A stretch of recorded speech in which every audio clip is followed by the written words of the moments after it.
आजी माजी खासदारांचे आरोप सुरूच. पण दिव्यांगांचा आवाज कोण ऐकणार?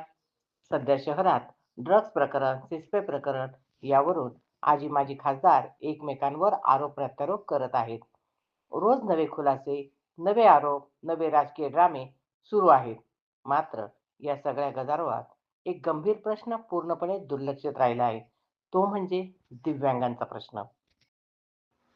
महापालिकेकडून दिव्यांग नागरिकांना दिला जाणारा मासिक भत्ता गेल्या अनेक महिन्यांपासून रखडलेला आहे.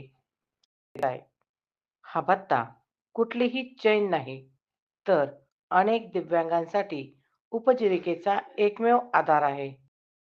नियम असा आहे की दर महिन्याला दिव्यांगांच्या खात्यावर भत्ता जमा व्हायला हवा. पण वास्तव काय आहे? 3 ते 4 महिन्यांनी एकदाच भत्ता जमा होतो आणि तोपर्यंत दिव्यांगांनी जगायचं कसं?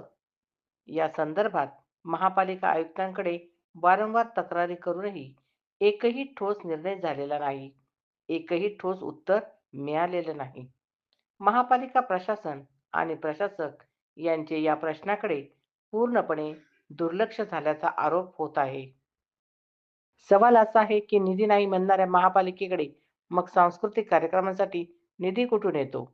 हा सांस्कृतिक निधी ठराविक लोक, ठराविक संस्था आणि ठराविक कार्यक्रमांवरच खर्च केला जात असल्याचा आरोप सामाजिक कार्यकर्ते आणि विविध संघटनांनी केला आहे. या कार्यक्रमांमुळे शहराचा सांस्कृतिक विकास झालेला दिसत नाही.